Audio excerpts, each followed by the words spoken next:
3 tahun yang lalu, hidup Rani terasa sempurna. Ia duduk di pelaminan bersama pria yang ia cintai, Dimas, dengan senyum lebar dan hati penuh harapan. Pernikahan mereka disambut meriah. Keluarga besar datang dari berbagai kota. Semua menyebut mereka pasangan serasi. Rani yang lembut dan sabar, Dimas yang cerdas dan ambisius. Mereka diyakini akan membangun keluarga yang indah. Setelah menikah, mereka tinggal di sebuah rumah kecil yang nyaman di pinggiran kota. Dimas bekerja di perusahaan konsultan, sementara Rani, yang kala itu masih menyelesaikan studi magisternya di bidang psikologi, lebih banyak menghabiskan waktu di rumah. Mereka menjalani hari-hari penuh cinta. Setiap pagi, Rani membuatkan sarapan untuk Dimas. Malam hari, mereka mengobrol panjang di balkon kecil, sembari menyeruput teh hangat. Topik favorit mereka selalu sama. Anak. Aku pengen banget punya anak perempuan, kata Rani suatu malam, matanya berbinar. Yang bisa aku dandani, ajak main masak-masakan. Dimas tersenyum. Kalau aku sih pengennya anak cowok dulu, tapi siapapun asal sehat. Kita didik bareng-bareng ya. Rani mengangguk sambil memeluk lengan suaminya. Ia yakin, keluarga kecil mereka akan segera lengkap. Mereka tidak menunda kehamilan. Sejak malam pertama, Rani sudah membayangkan dalam beberapa bulan ke depan akan ada 2 garis merah di test pack-nya. Tapi bulan demi bulan berlalu, dan hasil itu tak kunjung datang. Awalnya, Rani tidak terlalu khawatir. Ia berpikir mungkin butuh waktu. Tapi setelah setahun berlalu tanpa tanda-tanda kehamilan, ia mulai gelisah. Dimas juga mulai terlihat sedikit tegang setiap kali Rani datang bulan. Sayang, mungkin kita harus mulai periksa ke dokter ya, kata Rani dengan suara hati-hati. Dimas mengangguk, walau ekspresinya datar. Iya, nanti kita atur jadwal. Pemeriksaan dilakukan. Hasilnya, Rani baik-baik saja. Hanya mengalami gangguan hormonal ringan. Sementara Dimas juga dikatakan subur. Tapi dokter menyarankan beberapa terapi dan gaya hidup sehat. Tahun kedua pernikahan, Rani mulai mencoba berbagai metode. Konsumsi herbal, yoga kesuburan, hingga puasa khusus dengan doa-doa. Ia memohon pada Tuhan setiap malam, mengelus perutnya yang kosong sambil berharap ada kehidupan kecil tumbuh di sana. Tapi hasilnya tetap nihil. Sementara itu, suasana rumah mulai berubah. Dimas yang dulu romantis, kini mulai jarang pulang cepat. Ia lebih sering sibuk di kantor, bahkan saat akhir pekan. Rani berusaha memahami. Ia berpikir mungkin Dimas hanya stres karena pekerjaan, bukan karena mereka belum punya anak. Namun, dari lirikan mata Dimas, dari sikap dinginnya, Rani tahu sesuatu telah berubah.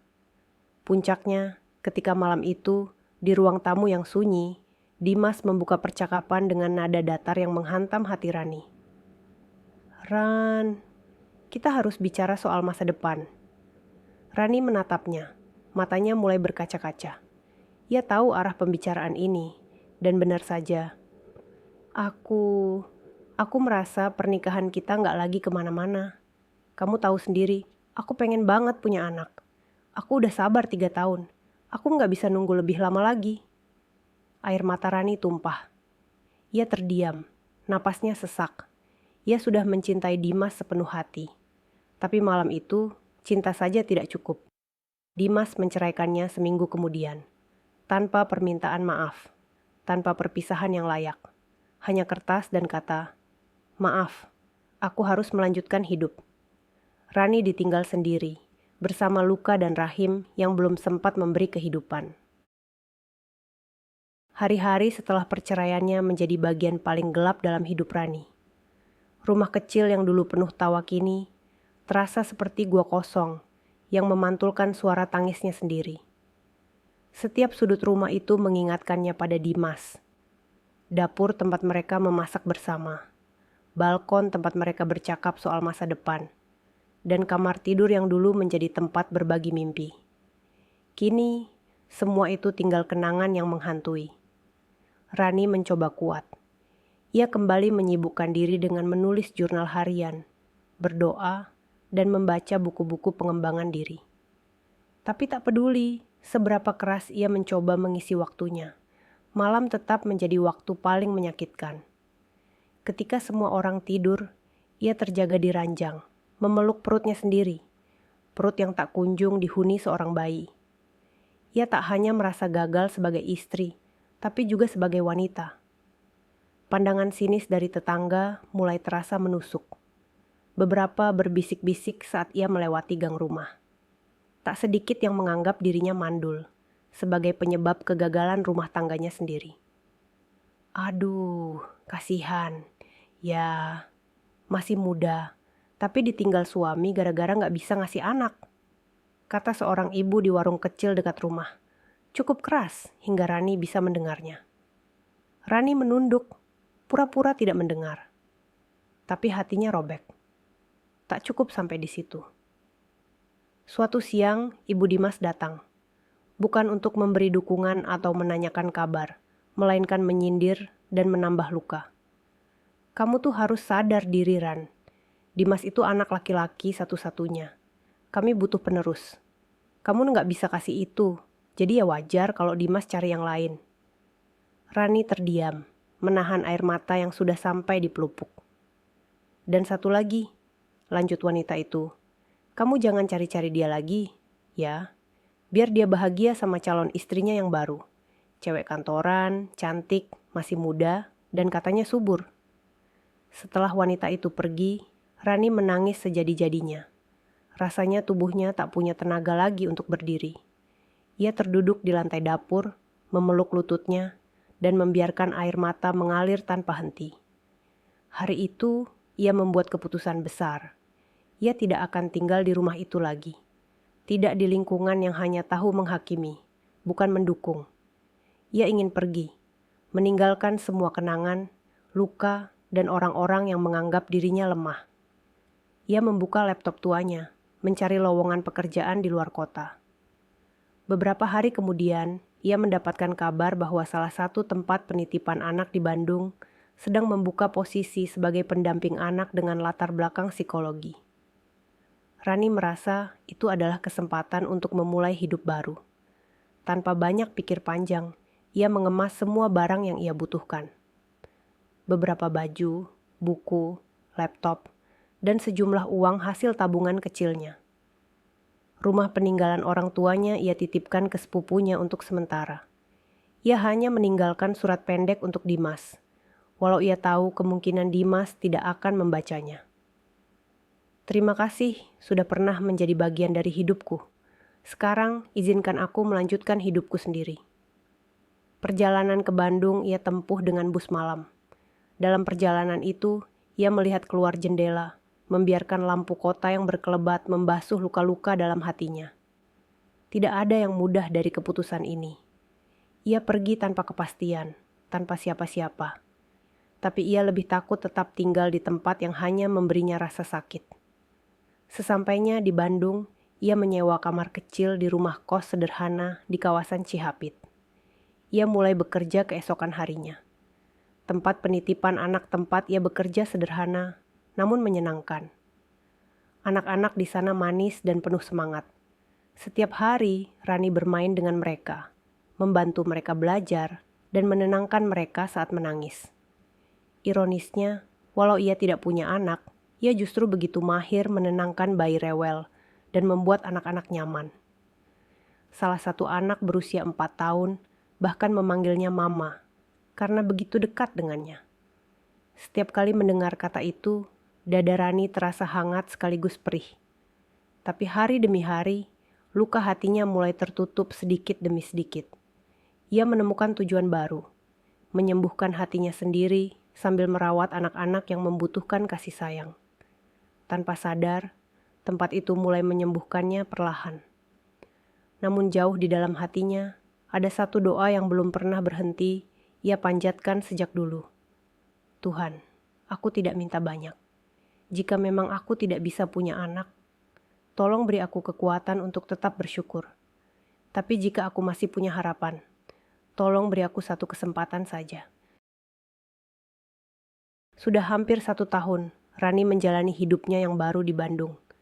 Ia mulai terbiasa dengan rutinitas bekerja di tempat penitipan anak, bangun pagi, menyiapkan mainan edukatif, menemani anak-anak bermain, dan menenangkan mereka saat tantrum.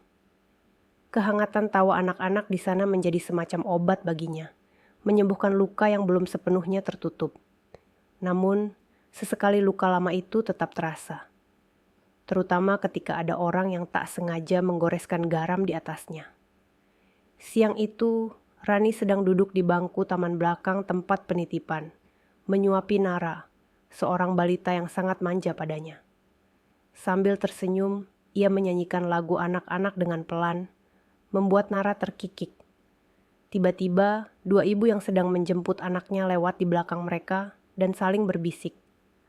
Awalnya Rani tak memperhatikan, sampai ia mendengar kalimat yang membuat jantungnya seperti diremas. Itu yang katanya ditinggal suaminya karena gak bisa punya anak. Ya, bisik salah satu ibu dengan nada meremehkan. Iya, katanya sih kerja di sini cuma buat pelarian. Sayang, padahal mukanya cantik. Rani terpaku. Sendok di tangannya terhenti. Nara menatapnya bingung, tapi Rani berusaha tersenyum kembali, menahan air mata yang hampir tumpah. Ia tahu, gosip seperti itu akan terus ada. Tapi mendengarnya langsung tetap saja terasa seperti hantaman keras ke wajah. Sepulang kerja, ia berjalan kaki menyusuri jalanan kecil menuju rumah kos. Udara Bandung sore itu sejuk, tapi hatinya mendung. Di dalam kamarnya, ia menatap cermin cukup lama. Ia memandangi wajahnya sendiri. Mata yang lelah, lingkar hitam di bawah kelopak, dan bekas-bekas air mata yang belum sempat dihapus sempurna. Kamu bukan wanita gagal. Gumamnya pelan kepada bayangan di cermin. Kamu cuma sedang menunggu waktu yang tepat. Rani tahu bahwa melawan stigma masyarakat bukan hal yang mudah. Di banyak tempat, wanita masih sering diukur dari seberapa cepat mereka menikah, berapa anak yang mereka lahirkan, dan sejauh mana mereka bisa mengikuti standar menjadi istri ideal. Padahal, realita tak selalu sejalan dengan harapan. Keesokan harinya, setelah selesai bekerja, Rani memutuskan untuk berjalan ke sebuah taman kota, tak jauh dari tempat tinggalnya. Ia duduk di bangku panjang, membuka buku catatan kecil yang selalu ia bawa, dan mulai menulis. Namun belum sempat menulis banyak, seorang wanita duduk di sampingnya. Usianya sekitar 40-an, mengenakan seragam klinik dengan name tag bertuliskan, Dokter. Farah, SPOG. Mereka sempat bertukar senyum. Kamu suka nulis? Tanya Dokter Farah ramah. Rani mengangguk. Iya, sekadar untuk menyampaikan apa yang nggak bisa saya ucapkan. Mereka pun mengobrol. Ternyata dokter, Farah adalah seorang spesialis kandungan di sebuah klinik fertilitas swasta di Bandung. Setelah Rani tahu, ia sempat terdiam. Tapi entah mengapa, ia merasa nyaman dan mulai terbuka. Saya divonis tidak bisa punya anak, Dok, kata Rani pelan. Dokter Farah tersenyum lembut. Sudah diperiksa secara lengkap? Sudah. Kata dokter sebelumnya, saya punya gangguan hormon. Tapi, entahlah, rasanya seperti vonis mati waktu itu. Gangguan hormon bisa ditangani. Bahkan banyak pasien saya yang berhasil hamil setelah terapi beberapa bulan. Atau dengan program lain seperti IVF atau IUI, ujar dokter. Farah tenang. Rani menatapnya ragu. Tapi saya sendiri sekarang, Dok. Sudah bercerai. Saya nggak punya pasangan. Kalau kamu benar-benar ingin punya anak, ada pilihan untuk menjadi ibu lewat program inseminasi atau bayi tabung dengan donor. Legal, aman, dan tidak salah. Dokter itu menatapnya dalam, karena menjadi ibu itu hak siapa saja. Perkataan itu seperti pintu yang terbuka dalam pikiran Rani. Ia tak langsung menjawab, tapi malam itu ia pulang dengan hati yang penuh pikiran. Ia mulai mencari tahu tentang program bayi tabung dengan donor sperma, membaca pengalaman orang lain, dan mempertimbangkan semua sisi, agama, hukum, dan kesiapan mental. Beberapa minggu kemudian, setelah diskusi mendalam dengan Dr. Farah dan melalui pertimbangan yang matang, ia mengambil keputusan besar dalam hidupnya. Ia ingin menjadi ibu, tanpa menunggu cinta, tanpa menunggu pernikahan. Ia ingin memberikan cinta tak terbatas kepada seorang anak, walau ia harus berjuang sendiri. Hari-hari berikutnya menjadi waktu yang penuh pertimbangan dalam hidup Rani. Ia tahu bahwa keputusan untuk menjadi seorang ibu tanpa menikah, meskipun melalui jalur medis yang sah, bukanlah hal yang sederhana. Akan ada banyak omongan, banyak prasangka, dan mungkin juga penolakan dari sebagian orang. Tapi, untuk pertama kalinya dalam hidupnya, Rani tidak ingin lagi hidup berdasarkan ekspektasi orang lain. Ia ingin hidup untuk dirinya sendiri. Dan lebih dari itu, ia ingin menjadi seorang ibu. Rani kembali menemui dokter. Farah di klinik tempatnya bekerja. Klinik itu bersih dan tenang. Tidak terlihat semewah rumah sakit besar, tapi terasa hangat dan menenangkan. Di ruang konsultasi yang sederhana itu, Rani menceritakan semua keresahannya. "Saya siap, Dok," katanya. Suara gemetar tapi mantap. "Saya sudah pikirkan matang-matang. Saya ingin menjalani program 4 VF. Saya ingin punya anak." Dr. Farah tersenyum, kali ini dengan nada serius. "Baik, Rani. Tapi saya harus beritahu semuanya secara transparan ya. Prosesnya tidak mudah, biayanya juga tidak sedikit, dan kamu akan menghadapi tekanan. Bukan hanya fisik, tapi juga mental." Rani mengangguk. "Saya siap." Mereka pun memulai rangkaian pemeriksaan awal. Pemeriksaan darah, kadar hormon, kondisi rahim, serta tes penunjang lainnya. Hasilnya cukup baik, mengingat Rani masih berusia 29 tahun dan tidak memiliki kelainan serius selain ketidakseimbangan hormon yang dulu didiagnosis. Setelah melalui beberapa diskusi dan menandatangani berbagai persetujuan, Rani memutuskan untuk menggunakan donor sperma dari bank donor resmi yang direkomendasikan oleh klinik. Proses ini dilakukan secara rahasia dan legal, dan identitas donor dirahasiakan untuk menjaga kerahasiaan dan etika. Selama 2 bulan, Rani menjalani terapi hormon untuk menyiapkan tubuhnya. Setiap hari, ia menyuntikkan hormon ke tubuhnya sendiri. Sesuatu yang awalnya membuatnya takut, tapi lama-lama ia terbiasa. Tubuhnya mulai terasa lelah, emosinya naik turun, tapi ia tidak menyerah. Di malam-malam tertentu, saat sendirian di kamar kos, ia sering menangis. Bukan karena menyesal, tapi karena merasa rindu. Bukan pada seseorang, melainkan pada kehidupan yang belum ia jalani. Ia membayangkan menggendong bayinya sendiri, menyanyikan lagu pengantar tidur, dan mencium pipi mungil yang ia impikan sejak dulu. Setelah rangkaian persiapan selesai, proses IVF dilakukan.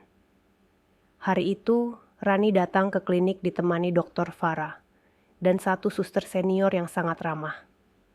Prosedurnya berlangsung singkat tapi penuh makna. Rani terbaring di ranjang prosedur, tangannya menggenggam selimut erat-erat. Saat proses transfer embrio dilakukan, ia menutup mata dan berdoa dalam hati.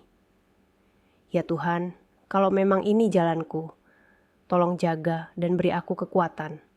Proses selesai. Kini tinggal menunggu, masa paling mendebarkan dalam seluruh perjalanan ini. 2 minggu setelah prosedur, Rani diminta untuk melakukan tes darah guna, memastikan apakah embrio berhasil menempel di rahimnya. 2 minggu itu terasa seperti 2 tahun. Setiap hari ia menahan diri untuk tidak terlalu berharap. Tapi diam-diam ia sudah menyiapkan nama-nama bayi, bahkan mulai melirik baju bayi saat lewat di toko perlengkapan anak. Dan pada pagi itu, saat ia datang ke klinik untuk mengambil hasil tes, jantungnya seperti ingin copot. Dr. Farah menatapnya dengan wajah yang awalnya tenang, lalu mulai tersenyum perlahan. "Selamat, Ran," katanya dengan suara hangat. "Kamu hamil." Rani menatapnya tak percaya. "Saya hamil?" "Ya, kandunganmu kuat. Ini keajaiban pertama dalam hidupmu." Air mata langsung mengalir di pipi Rani. Ia menutup wajah dengan kedua tangan, menangis seperti anak kecil. Bukan karena sedih, tapi karena rasa syukur yang tak bisa ia bendung. Di dalam perutnya kini ada kehidupan. Seseorang yang akan memanggilnya ibu. Seseorang yang akan mencintainya tanpa syarat. Ia tidak peduli siapa ayahnya, tidak peduli bagaimana orang akan memandangnya. Yang ia tahu, hatinya kini penuh cinta. Setelah itu, ia berjalan keluar dari klinik dengan langkah ringan. Langit cerah, burung-burung berkicau, dan udara Bandung terasa lebih segar dari biasanya. Ia mengelus perutnya yang masih rata, tapi dalam hatinya ia tahu, di sana ada kehidupan yang akan mengubah segalanya. Dan untuk pertama kalinya dalam waktu yang lama, Rani merasa utuh. Kehamilan yang dinanti-nanti akhirnya hadir dalam hidup Rani. Tapi seperti banyak hal indah di dunia ini, kebahagiaan itu datang satu paket dengan tantangan besar. Usia kehamilannya baru memasuki minggu keempat, ketika tubuhnya mulai merasakan perubahan. Mual yang datang di pagi hari, pusing mendadak saat berjalan, dan kelelahan yang datang tiba-tiba. Tubuhnya menuntut banyak hal, istirahat, makanan bergizi, dan perawatan ekstra. Namun kenyataan tidak selalu memberi kelonggaran. Pekerjaan Rani di tempat penitipan anak menuntut fisik yang tidak ringan. Ia harus mengangkat anak-anak, berjongkok berkali-kali, membersihkan lantai, dan menjaga suasana tetap kondusif. Di minggu-minggu awal, ia masih mencoba menjalani semuanya seperti biasa, tapi tubuhnya mulai memprotes. Suatu pagi, saat sedang membereskan mainan, pandangannya mendadak berkunang. Ia sempat kehilangan keseimbangan dan hampir jatuh jika tidak segera berpegangan pada meja. Suster Nia, rekan kerjanya yang lebih tua, segera menghampiri. "Rani, kamu pucat banget. Kamu hamil ya?" Tanyanya setengah berbisik. Rani hanya tersenyum malu. Ia tak berniat memberitahukan siapapun dulu, tapi tubuhnya rupanya sudah mengisyaratkan semuanya. Iya, tapi tolong jangan bilang siapa-siapa dulu." Suster Nia tidak banyak tanya. Ia hanya mengangguk sambil menggandeng Rani duduk di pojok ruangan dan memberinya air putih. Sejak saat itu, Nia menjadi sosok yang sangat membantu. Ia kerap mengambil alih tugas-tugas berat dan diam-diam menyiapkan camilan sehat untuk Rani. Namun, tidak semua orang sebaik Nia. Suatu hari, saat jam istirahat, beberapa staf lainnya, terutama Bu Yuni, kepala tempat penitipan, mulai menunjukkan sikap berbeda.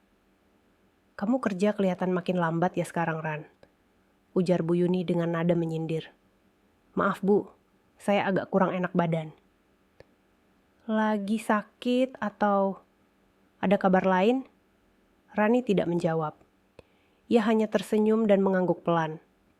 Begitu kabar kehamilannya mulai tersebar, bisik-bisik pun muncul. Banyak yang bingung karena Rani tidak terlihat pernah dekat dengan siapapun. Mereka bertanya-tanya siapa ayah dari bayi itu. Beberapa mulai berspekulasi, bahkan menyebarkan kabar yang tidak benar. Katanya suaminya dulu mandul, makanya cerai. Sekarang hamil. Jadi ayahnya siapa dong? Jangan-jangan dia nyari donor sembarangan. Kan sekarang banyak tuh yang aneh-aneh. Rani mencoba tak peduli. Ia fokus pada janin di dalam rahimnya, pada detak jantung kecil yang mulai terasa setiap kali ia memeriksakan diri ke dokter Farah.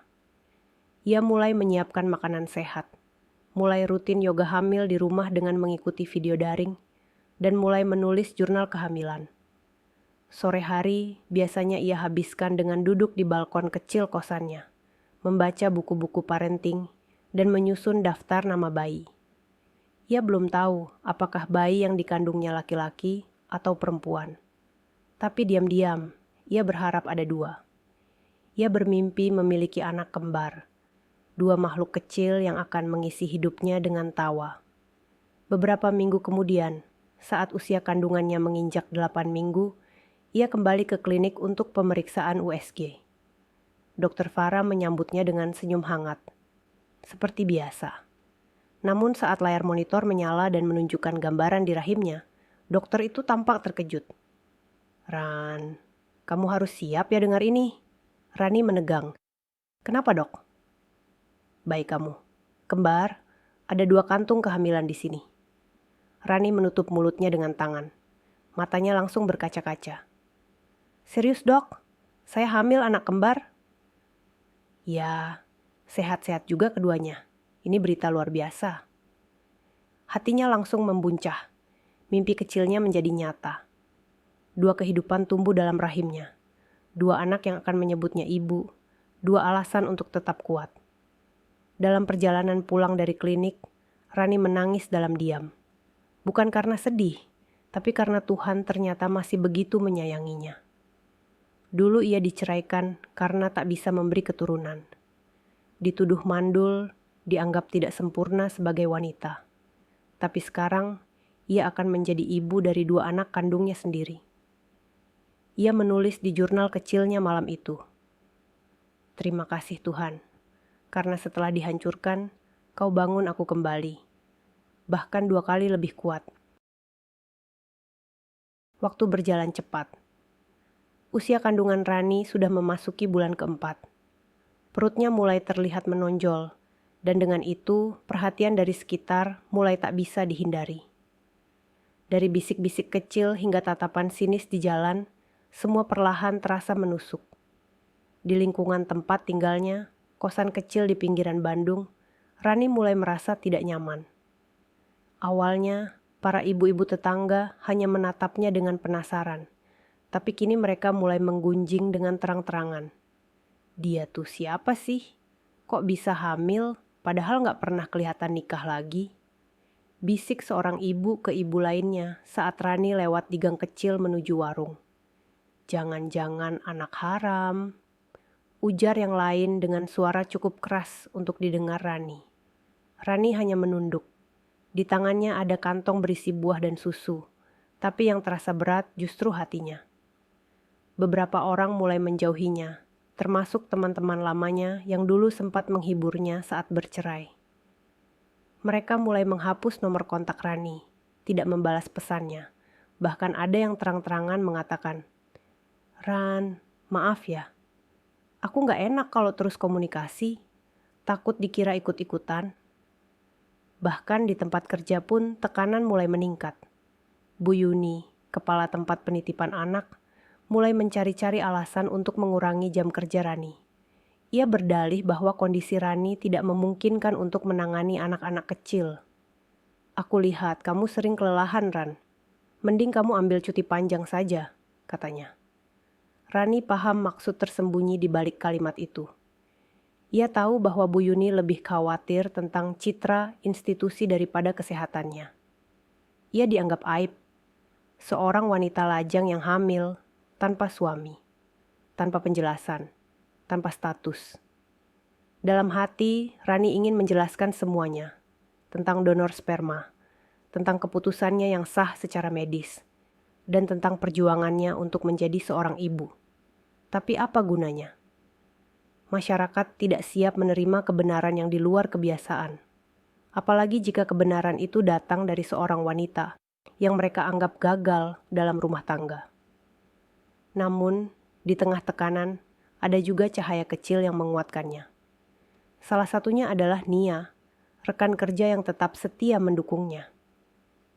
Kalau kamu butuh tempat tinggal lain, bilang ya. Suami aku ada rumah kecil kosong di belakang. Paling tenggak, kamu gak perlu dengar gunjingan ibu-ibu itu setiap hari, ujar Nia. Rani menatap Nia dengan mata berkaca-kaca. Terima kasih, aku gak tahu harus bilang apa. Kamu gak perlu bilang apa-apa. Aku lihat kamu lebih kuat dari yang kamu kira. Akhirnya, dengan berat hati, Rani memutuskan untuk berhenti bekerja. Bukan karena menyerah, tapi karena ia memilih untuk menjaga kandungannya dengan sepenuh hati. Uang tabungannya memang mulai menipis, tapi ia telah merencanakan semuanya sejak awal. Ia punya simpanan untuk bertahan, sampai nanti anak-anaknya lahir. Selama masa-masa itu, ia banyak menghabiskan waktu di rumah sewaan kecil milik Nia. Rumah itu sederhana tapi nyaman. Setiap pagi ia berjalan pelan di halaman kecil, mengelus perutnya, sambil berbicara dengan 2 bayi dalam kandungannya. "Nah, jangan takut. Ibu kuat demi kalian. Mungkin sekarang dunia belum bisa menerima kita. Tapi suatu hari nanti kalian akan tahu kita bertiga sudah cukup untuk jadi bahagia." Pada usia kandungan 5 bulan, ia menjalani USG kembali. Saat layar monitor menampilkan 2 janin aktif bergerak, Rani nyaris tak percaya. Detak jantung keduanya terdengar seperti irama kehidupan yang menenangkan hatinya. Dokter Farah tersenyum bangga melihat perkembangan itu. "Kamu hebat, Ran. Kedua bayi sehat, tumbuh baik. Mereka tahu kamu ibu yang tangguh." Hari-hari berikutnya, Rani mulai mencatat setiap gerakan kecil di perutnya, setiap tendangan, setiap perubahan. Ia juga mulai merajut perlengkapan bayi sendiri. Selimut kecil, topi bayi, dan boneka kain. Ia membuat 2 dari setiap barang, karena ada 2 cinta yang ia nantikan. Tapi tak semua berjalan mulus. Suatu malam, sekitar minggu ke-23, Rani mendadak mengalami kontraksi ringan. Ia langsung dilarikan ke klinik. Setelah dilakukan observasi, ternyata ia mengalami tekanan darah naik dan kelelahan fisik. Dokter menyarankan total bed rest. Di titik itu, Rani benar-benar diuji. Ia tak bisa banyak bergerak, tak bisa bekerja, dan hanya bisa berbaring sepanjang hari. Tapi setiap malam, saat ia mendengar detak 2 jantung kecil itu melalui alat Doppler mini di rumahnya, ia tahu perjuangannya belum selesai, dan ia tidak akan menyerah. Hari itu datang lebih cepat dari yang diperkirakan. Usia kandungan Rani baru memasuki minggu ke-34, ketika rasa nyeri luar biasa melanda perutnya dini hari.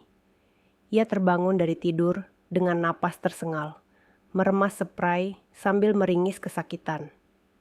"Nia, Nia," lirihnya di antara erangan. Untungnya rumah Nia hanya bersebelahan. Begitu mendengar teriakan lirih dari kamar tamu, Nia langsung bergegas membangunkan suaminya. Tak butuh waktu lama, mereka membawa Rani ke klinik bersalin tempat dokter Farah praktek. Saat tiba, Rani sudah kesulitan berjalan. Tubuhnya gemetar menahan kontraksi yang datang makin sering. "Kamu harus kuat, Ran.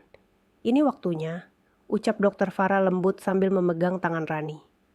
Dalam kondisi setengah sadar akibat rasa sakit dan gugup yang luar biasa, Rani hanya bisa mengangguk pelan. Tubuhnya lemah, tapi tekadnya tetap bulat. 2 anak yang ia kandung selama 8 bulan lebih ini akan segera lahir. Ia tak boleh menyerah sekarang. Proses persalinan berlangsung lama dan penuh perjuangan. Karena kehamilan kembar dan usia kandungan yang belum cukup bulan, dokter Farah memutuskan melakukan operasi sesar demi keselamatan ibu dan bayi. Dalam ruang operasi yang dingin dan sunyi, Rani berbaring dengan pasrah. Lampu-lampu menyilaukan menyinari wajahnya, sementara tim medis bersiap melakukan prosedur. Ia tak punya siapa-siapa di sampingnya, tak ada suami yang menggenggam tangan, tak ada keluarga yang menunggu di luar.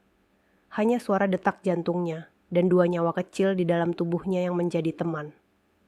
Saat pisau bedah mulai menyayat kulit perutnya, Rani memejamkan mata. Ia hanya ingin semuanya segera berakhir. Ingin mendengar tangis pertama dari 2 anaknya. Dan beberapa menit kemudian, harapannya terkabul. Tangisan pertama terdengar, nyaring dan kuat. Disusul tangisan kedua yang lebih lembut, tapi sama mengharukannya. "Selamat, Ran. Anak pertamamu laki-laki, anak kedua perempuan," kata dokter Farah sambil tersenyum. Air mata langsung mengalir di pipi Rani. Ia menangis, bukan karena sakit, tapi karena haru dan syukur yang tak terbendung. Ia telah melewati badai panjang, dan kini ia sampai di pelabuhan yang selama ini ia tuju, menjadi ibu. Kedua bayi mungil itu diletakkan di dalam inkubator karena lahir prematur. Rani tidak bisa langsung memeluk mereka, tapi cukup melihat dari balik kaca transparan saja hatinya sudah hangat. Ia memberi nama mereka, Raya dan Rafa, nama yang ia pilih dengan penuh cinta. Raya berarti cahaya kehidupan. Rafa berarti bahagia dan penyembuh. Karena memang merekalah yang menyembuhkan lukanya, memberi cahaya baru dalam hidupnya. Hari-hari berikutnya di rumah sakit dipenuhi dengan rasa haru. Rani masih harus menjalani pemulihan operasi, sementara 2 bayinya dirawat intensif. Setiap hari ia menyusui dengan ais iprah, belajar mengganti popok, dan memandikan bayi dengan tangan yang masih gemetar, karena belum terbiasa. Namun ia belajar cepat. Ia mencatat semua panduan dari perawat, menyimak saran dokter, bahkan membaca buku-buku tentang merawat bayi prematur di sela waktu istirahatnya. Ia tak mau gagal.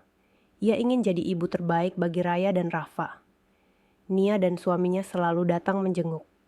Bahkan mereka ikut membantu membeli perlengkapan bayi, dari botol susu hingga baju bayi berukuran kecil. Kamu sudah jadi ibu, Ran. Bukan cuma secara biologis, tapi secara hati juga. Lihat, 2 bayi itu gak butuh siapa-siapa lagi selain kamu, kata Nia suatu sore, sambil melihat ke arah inkubator. Setelah 2 minggu perawatan intensif, dokter menyatakan kedua bayi cukup kuat untuk pulang. Rani membawa mereka ke rumah sewa kecil dengan hati penuh cinta. Ia menata tempat tidur mereka bersebelahan di sudut kamar. Malam-malamnya tak lagi sepi, karena kini diiringi suara tangisan dan gelak tawa kecil yang mulai terdengar. Terkadang, Rani berdiri di depan cermin, menggendong satu bayi dan menyusui yang lain. Dan ia bertanya dalam hati, apakah ini kebahagiaan yang selama ini kucari? Dan jawabannya selalu sama, ya. Ia tak butuh validasi dari mantan suaminya atau pengakuan dari masyarakat yang dulu menghakiminya. Ia telah melewati semua itu. Kini ia hanya ingin menatap masa depan bersama 2 anaknya, membesarkan mereka dengan cinta, dan membuktikan bahwa seorang wanita bisa berdiri sendiri dan bahagia, tanpa perlu bergantung pada siapapun. 2 tahun telah berlalu sejak tangisan pertama Raya dan Rafa menggema di ruang operasi. Kini, 2 bocah kecil itu tumbuh sehat, ceria, dan menjadi pusat dunia bagi Rani. Rumah kontrakan sederhana di pinggiran kota itu mungkin kecil, tapi di dalamnya penuh dengan canda, tawa, dan cinta yang tak ternilai. Rani kini bekerja dari rumah. Setelah menjalani pelatihan daring saat masa kehamilan, ia membuka jasa desain grafis dan pengelolaan media sosial untuk UMKM lokal. Ia juga sering menerima pesanan desain undangan, banner promosi, bahkan logo bisnis kecil-kecilan. Pelanggannya semakin banyak berkat promosi dari mulut ke mulut dan testimoni positif di media sosial. Meski tidak kaya, penghasilannya cukup untuk memenuhi kebutuhan mereka bertiga. Ia mampu membeli makanan sehat untuk anak-anaknya, membayar kontrakan tepat waktu, bahkan sesekali membawa Raya dan Rafa ke taman atau membeli mainan edukatif. Setiap pagi dimulai dengan rutinitas yang teratur. Rani bangun lebih awal untuk menyiapkan sarapan, lalu menyuapi anak-anak sambil mendengarkan lagu anak-anak di TV. Setelah itu, ia mengatur jadwal kerja dan menemani anak-anak bermain atau belajar mengenal warna dan huruf. Meski lelah, Rani menikmati setiap detiknya. Ia tahu tak semua orang bisa memahami pilihannya. Di dunia yang masih syarat dengan stigma, wanita yang memilih menjadi ibu tunggal, apalagi dengan cara yang tidak konvensional, sering dianggap aneh atau salah. Tapi Rani tak peduli. Senyum dan pelukan dari Raya dan Rafa setiap hari sudah cukup menjadi bukti bahwa keputusannya dulu adalah keputusan terbaik dalam hidupnya. Suatu sore, saat Rani dan anak-anaknya bermain gelembung sabun di halaman rumah kecil itu, seorang tetangga baru bernama Bu Widya datang menyapa. Ia membawa kue dan tersenyum ramah. Saya sering lihat kamu main sama anak-anak, Bu. Maaf baru sempat kenalan. Rumah saya di ujung gang, katanya. Rani menerima kue itu dengan senyum hangat. Terima kasih, Bu. Saya Rani, ini anak-anak saya, Raya dan Rafa. Bu Widya tampak terkesan. Dua-duanya lucu sekali. Suaminya mana, Bu? Pertanyaan itu selalu membuat Rani terdiam sejenak. Tapi ia sudah belajar menjawab dengan tenang. Saya membesarkan mereka sendiri. Sendiri? Bu Widya tampak terkejut, tapi tidak menghakimi. Wah, ibu hebat sekali. Jarang saya lihat ibu-ibu yang begitu sabar dan cekatan. Rani hanya tersenyum. Ia tidak lagi merasa perlu menjelaskan panjang lebar. Cukup menunjukkan lewat tindakan bahwa ia mampu, bahwa ia bahagia, dan bahwa tidak ada yang kurang dalam keluarga kecil mereka. Raya dan Rafa sudah mulai bisa berbicara lancar. Mereka memanggil Rani dengan sebutan ibu yang hangat dan penuh kasih. Kadang mereka bertanya kenapa mereka tidak punya ayah seperti anak-anak lain di sekitar. Rani menjawab dengan jujur tapi lembut. Karena ibu memilih untuk punya kalian sendiri. Tuhan mengizinkan ibu menjadi orang tua yang lengkap buat kalian. Anak-anak itu tampak puas dengan jawaban itu. Mereka tidak merasa kekurangan. Yang mereka tahu, setiap hari ada tangan hangat yang memeluk mereka. Ada suara lembut yang membacakan dongeng sebelum tidur. Dan ada cinta yang tak pernah putus mengalir dari mata seorang ibu. Rani mulai menulis cerita tentang kehidupannya menjadi ibu tunggal. Ia menuliskannya di blog pribadi dan membagikannya di media sosial. Tak disangka, tulisannya mendapat banyak tanggapan positif dari para ibu lain yang merasa terwakili. Beberapa bahkan menghubunginya secara pribadi, bercerita tentang perjuangan mereka, dan berterima kasih karena Rani berani bersuara. Dari situ, Rani mulai mengisi webinar kecil untuk komunitas perempuan.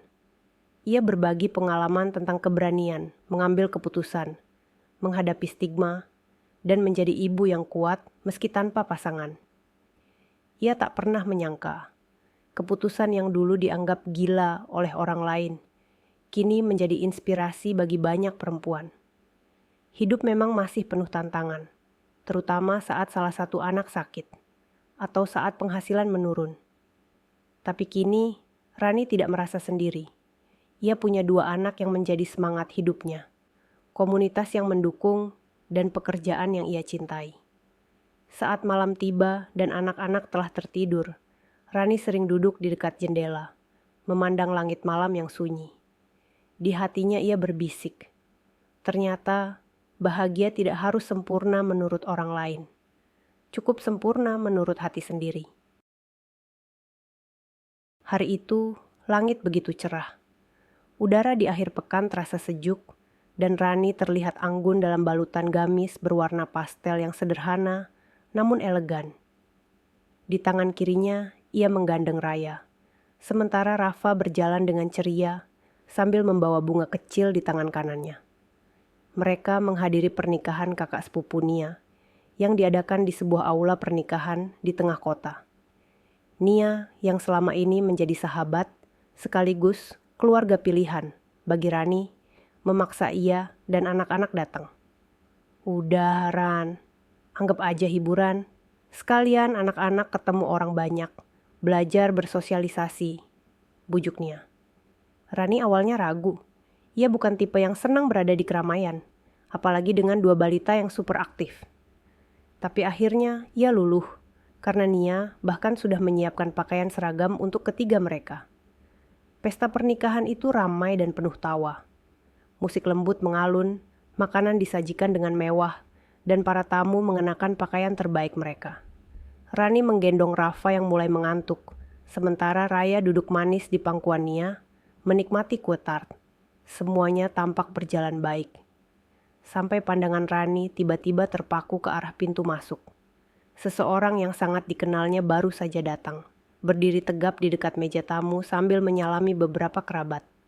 Wajah yang dulu mengisi hari-harinya, dan suara yang dulu selalu ia dengar sebelum tidur, kini berdiri tak jauh darinya. Dimas. Rani menegang. Dunia seperti melambat sesaat. Ia tak tahu harus bereaksi seperti apa. Antara kaget, gugup, marah, dan jantung yang berdetak terlalu cepat. Apakah Dimas melihatnya? Ternyata iya. Beberapa detik kemudian, mata mereka bertemu. Dimas tampak kaget, bahkan nyaris tak percaya. Ia mematung, lalu melangkah perlahan ke arah mereka. Rani hampir saja berdiri dan pergi, tapi Nia menahan lengannya. Tenang, kamu nggak salah apa-apa, bisik Nia. Dimas kini berdiri hanya 3 langkah di depan mereka. Tatapannya campur aduk antara rasa bersalah, terkejut, dan bingung. "Rani!" Rani mengangguk pelan. "Hai Mas Dimas." Dimas menatap 2 anak kecil di sisi Rani. Wajahnya tampak bingung, lalu berubah menjadi syok. Ia tampak berusaha keras untuk mengendalikan ekspresinya. "Mereka anakmu?" Rani tersenyum tenang. "Ya, anakku, Raya dan Rafa."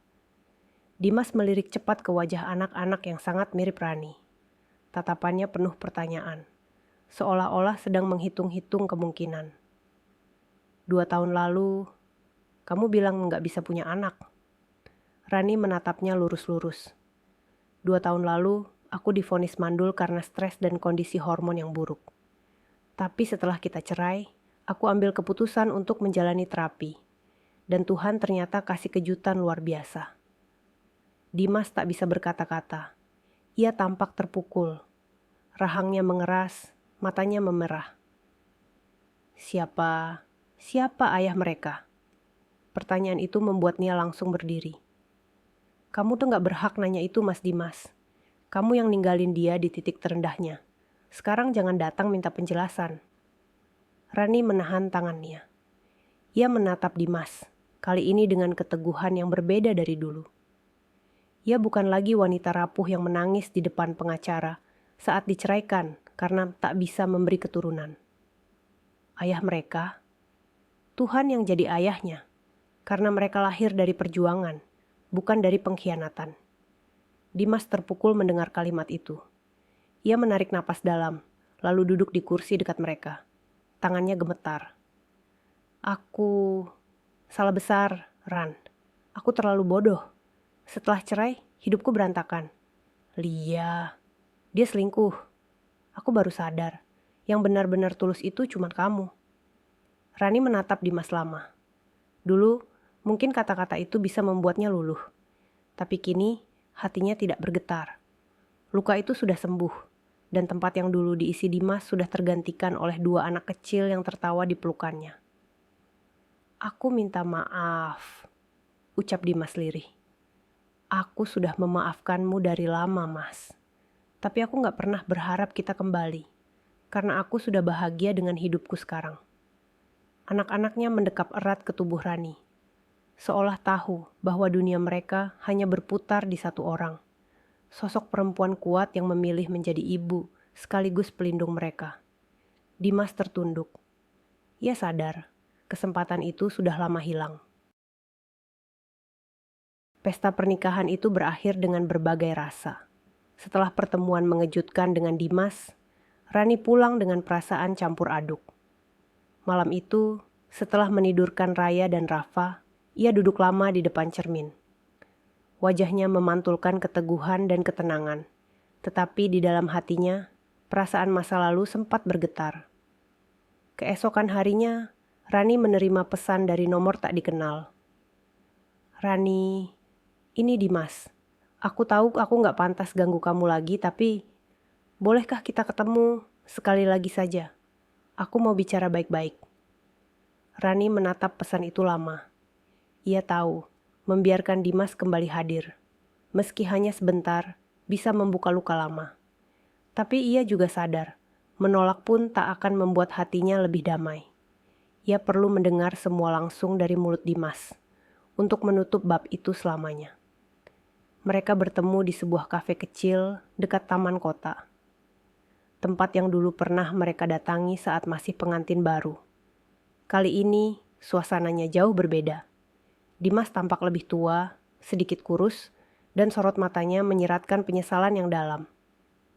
"Aku gak tahu harus mulai dari mana," katanya setelah lama terdiam. "Tapi yang jelas, aku minta maaf." Rani menatapnya tanpa banyak ekspresi. "Aku sudah mendengar permintaan maafmu kemarin. Kamu ingin bicara soal apa sekarang?" Dimas menunduk. "Aku sadar, aku bodoh. Aku tinggalkan kamu saat kamu paling butuh dukungan. Waktu itu aku buta, Ran. Aku pikir punya anak itu segalanya, sampai aku kehilangan kamu. Setelah cerai, aku kira hidupku akan lebih baik dengan Lia. Tapi ternyata dia hanya memanfaatkan aku. Setelah dia hamil, dia ngaku anak itu bukan anakku. Aku hancur Tuhan. Rani mendengarkan dengan tenang, namun tetap waspada. Ia tahu, rasa kasihan bukan alasan untuk menerima kembali seseorang yang pernah mengkhianatinya. Aku tahu aku gak pantas, lanjut Dimas. Tapi, kalau kamu mau, aku ingin memperbaiki semuanya. Aku ingin jadi bagian dari hidup kamu dan anak-anak. Kata-kata itu membuat Rani terdiam lama. Ia menatap Dimas dengan tajam. Bagian dari hidupku? Setelah semua yang terjadi, kamu pikir bisa masuk kembali begitu saja? Dimas, 2 tahun lalu kamu tinggalkan aku tanpa belas kasihan. Kamu bahkan tak pernah bertanya kabarku.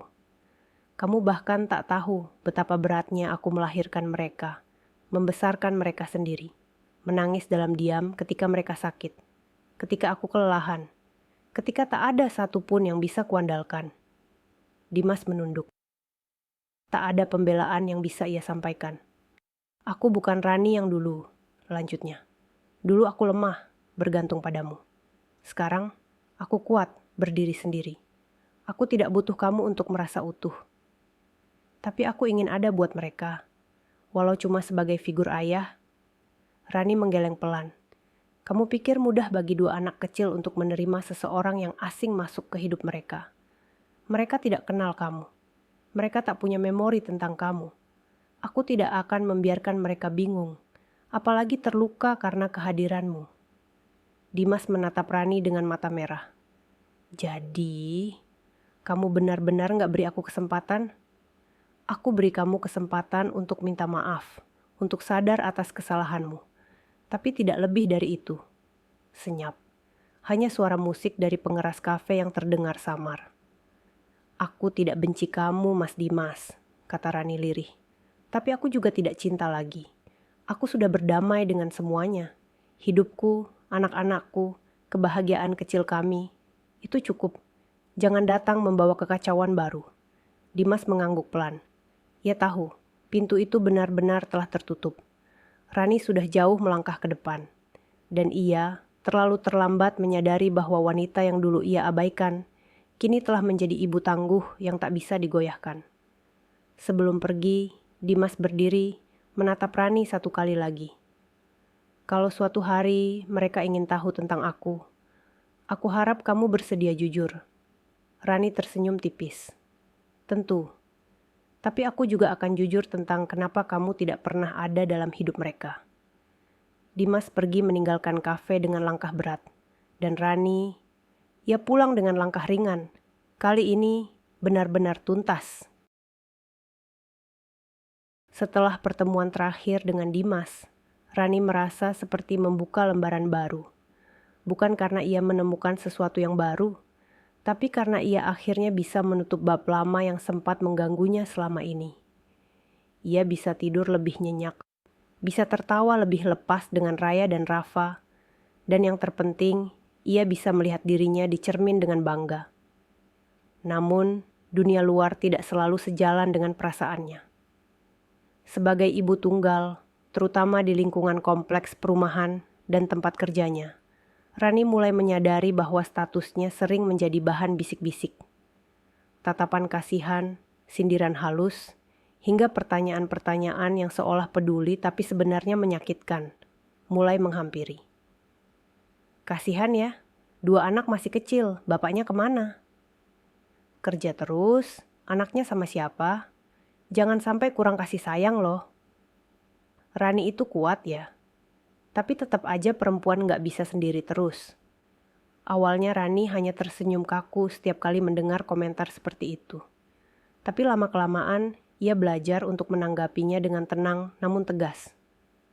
Alhamdulillah, anak-anak sehat, bahagia, dan penuh kasih sayang. Saya juga gak sendiri, kan? Saya punya mereka. Ucapnya suatu hari ketika seorang ibu tetangga berkomentar tentang nasib anak-anaknya. Komentar itu membuat si ibu diam 1000 bahasa. Rani tak pernah membalas dengan marah. Ia tahu, kadang orang-orang hanya belum terbiasa melihat sosok ibu tunggal yang tidak menderita. Mereka terbiasa melihat kesedihan sebagai satu-satunya narasi. Namun Rani berbeda. Setiap pagi, Rani membangunkan dua anaknya dengan senyum. Ia membuatkan sarapan sambil bernyanyi, menyisir rambut Raya dengan lembut, dan membantu Rafa memakai kaos kaki. Ia mengantar mereka ke sekolah dengan pelukan dan ciuman, lalu pergi ke kantor dengan langkah mantap. Di kantor, Rani juga dikenal sebagai karyawan yang teliti dan cekatan. Ia bahkan dipercaya menangani proyek desain interior salah satu gedung milik perusahaan besar. Ia sering pulang malam, tapi ia selalu menyempatkan waktu untuk membacakan dongeng sebelum anak-anak tidur. Di media sosialnya, ia tak pernah mengunggah kehidupan glamor. Tapi orang-orang yang melihatnya tahu, hidup Rani tenang dan penuh cinta. Ia kerap membagikan momen kebersamaan bersama anak-anak, bermain di taman, membuat kue bersama, atau sekadar bercanda di sofa. Sahabat-sahabat lamanya pun mulai kembali menghubungi. Mereka kagum dengan bagaimana Rani menjalani hidup. "Aku salut banget sama kamu, Ran," kata salah satu teman SMA-nya lewat chat. "Kalau aku jadi kamu, mungkin udah stres berat." Rani hanya menjawab dengan emoji senyum dan kalimat, "Semua orang kuat, hanya saja kadang belum sadar." Meski begitu, Rani tetap manusia biasa. Ada malam-malam di mana ia menangis diam-diam ketika anak-anak demam bersamaan, atau saat pekerjaan menumpuk dan tubuhnya kelelahan. Tapi semua itu tidak membuatnya lemah. Justru di titik-titik itulah ia menyadari betapa kuat dirinya. Suatu sore, saat sedang menjemput anak-anak dari taman, seorang ibu muda yang baru pindah ke kompleks mendekatinya. "Mbak Rani, ya, saya sering lihat postingan Mbak. Wah, inspiratif banget loh," ucapnya ramah. Rani tersenyum. "Terima kasih, semoga gak bosan lihat foto anak-anak saya ya." "Ya, justru saya suka. Saya sendiri baru cerai, dan awalnya saya sempat takut, minder.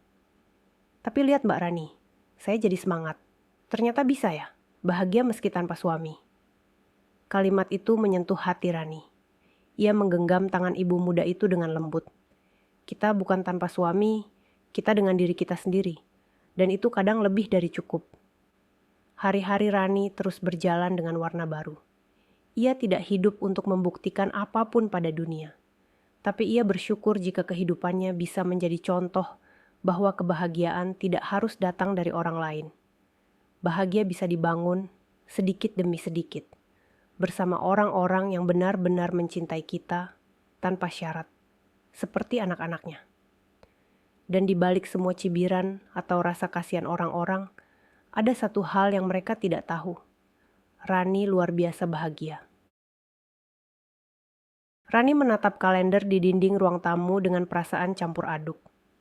Tahun ajaran baru sudah dekat dan Raya akan masuk TK, sementara Rafa mulai aktif di kelas bermain.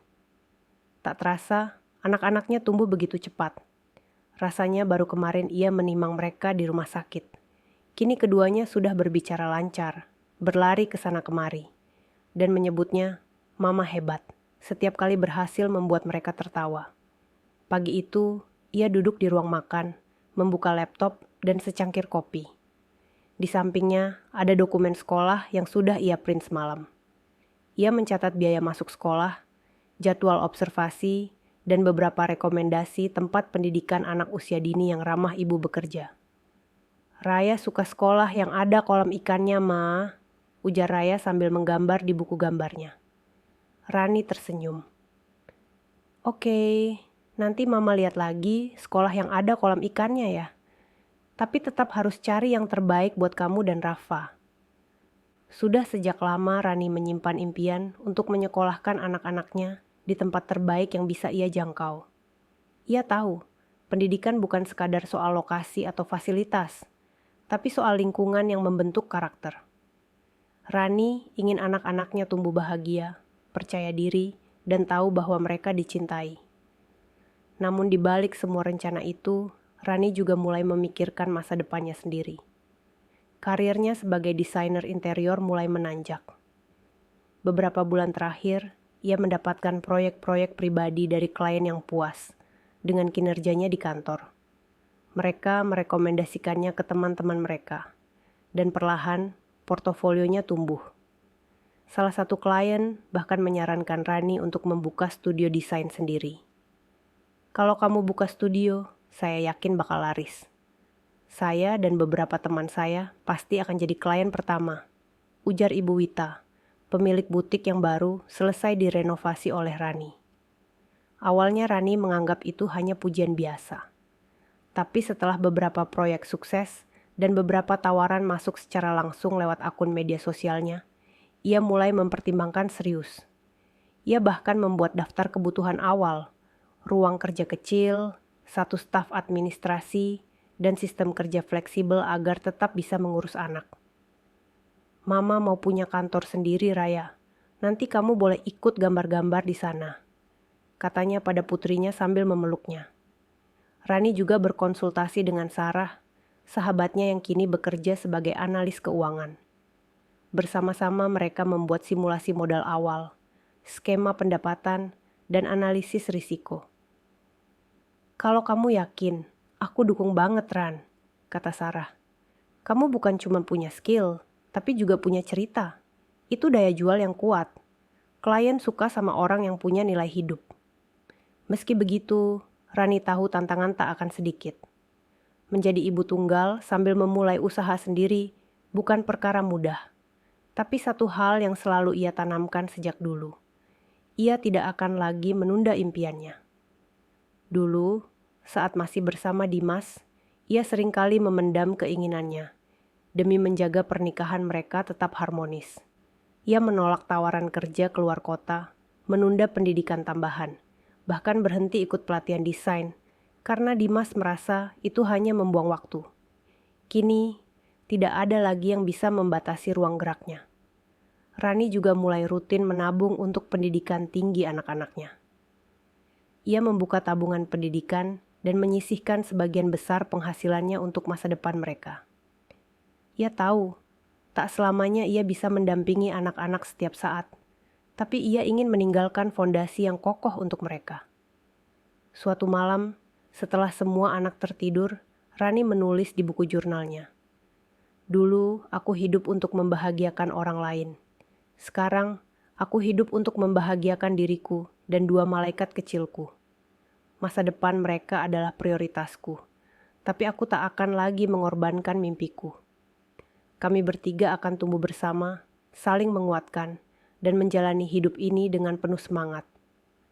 Esoknya, ia bangun pagi dengan semangat baru.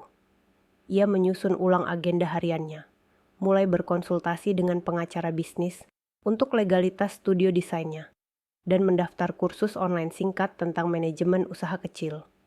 Tak ada lagi penundaan. Rani tahu, hidup bukan tentang menunggu waktu yang tepat, tapi menciptakan waktu itu sendiri. Rani tak pernah membayangkan kalau hatinya akan kembali bergetar. Bukan karena ia tak percaya cinta, tapi karena ia terlalu sibuk mencintai dua anaknya dan memperjuangkan hidup mereka. Hatinya sudah penuh, pikirnya penuh dengan cinta, harapan, dan tanggung jawab. Tapi hidup, seperti biasa, selalu punya cara untuk mengejutkan. Namanya Arga. Ia adalah sahabat lama Sarah yang diperkenalkan saat Rani butuh bantuan untuk renovasi ruang kecil yang akan dijadikan kantor desainnya. Arga adalah kontraktor muda dengan reputasi baik. Gayanya sederhana, sikapnya santun, dan pembawaannya tenang. Pertemuan pertama mereka terjadi di lokasi proyek.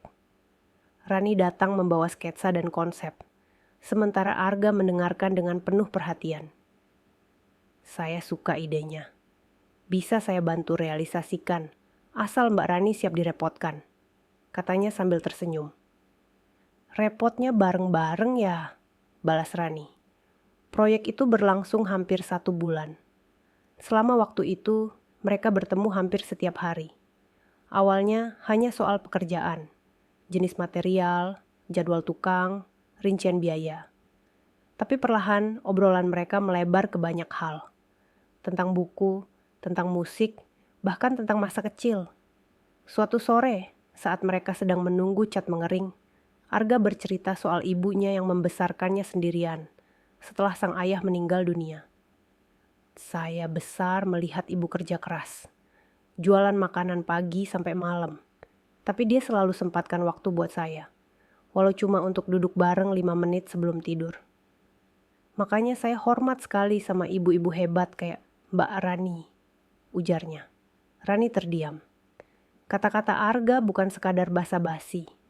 Ada kejujuran di sana. Dan untuk pertama kalinya setelah lama, Rani merasa hatinya disentuh bukan karena iba, tapi karena dihargai. Hari demi hari, interaksi mereka semakin akrab. Rani menyadari bahwa ia bisa tertawa dengan Arga tanpa merasa bersalah, tanpa dihantui masa lalu.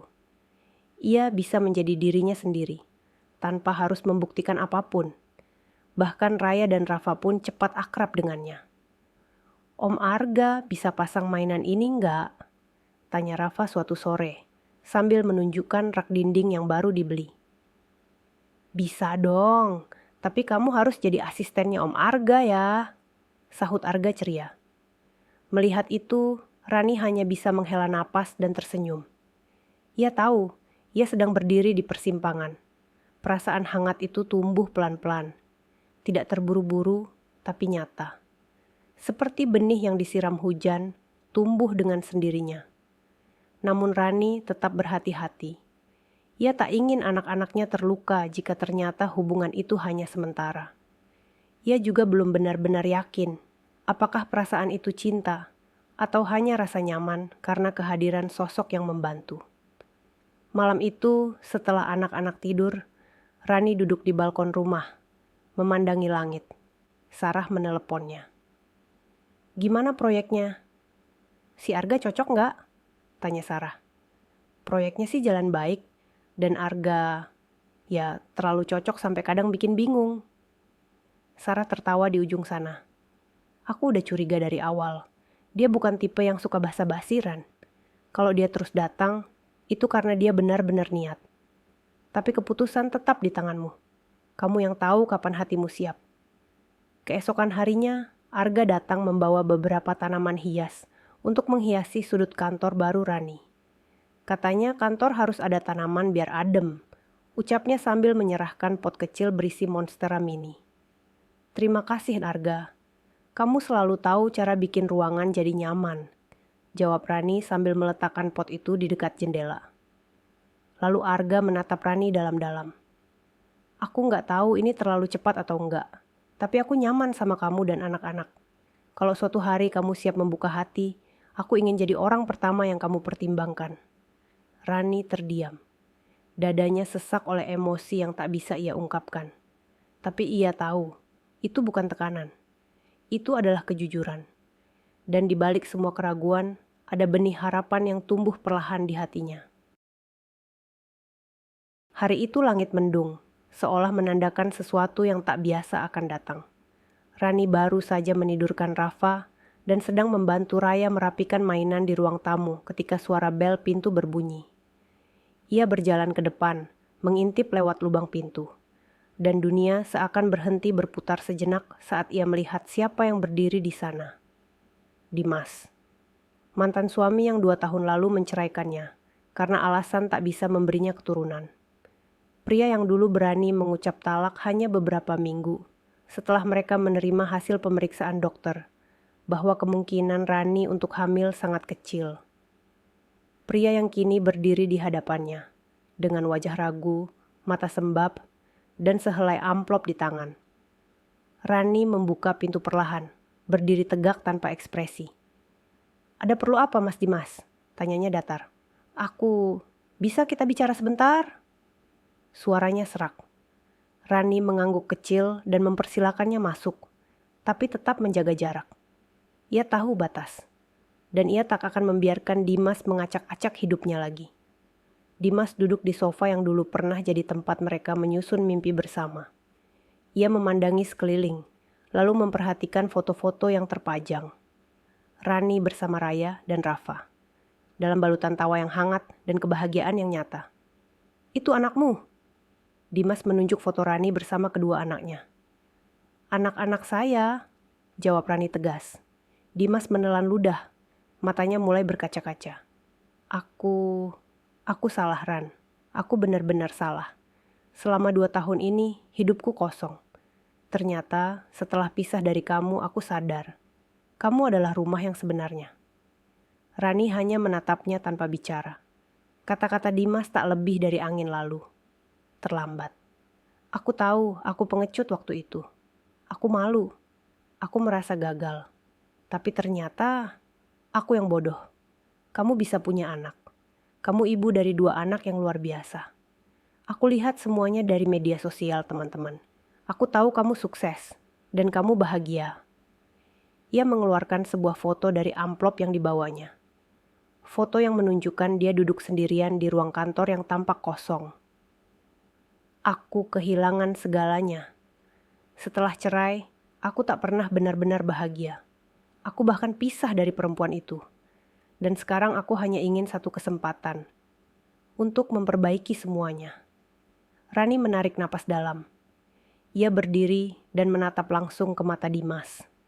Kamu tahu, Mas, saat kamu meninggalkan aku tidak hanya kehilangan suami. Aku kehilangan rasa percaya diri, kehilangan harga diri. Aku merasa hancur, tapi justru dari kehancuran itu aku bangkit. Ia berjalan ke arah lemari dan mengambil 2 bingkai kecil. Masing-masing berisi foto Raya dan Rafa saat baru lahir. Ini anak-anakku, anak kandungku. Tuhan memberiku 2 anugerah setelah kamu pergi, tanpa bantuan siapapun. Bukan bayi adopsi, bukan hasil bayi tabung. Aku hamil secara alami. Mungkin kamu terlalu cepat menyerah, atau terlalu sibuk menyalahkan. Dimas menunduk. Tak ada pembelaan. Tak ada alasan yang bisa memutar ulang waktu. Aku tidak menyimpan dendam, lanjut Rani. Tapi aku tidak butuh kamu lagi.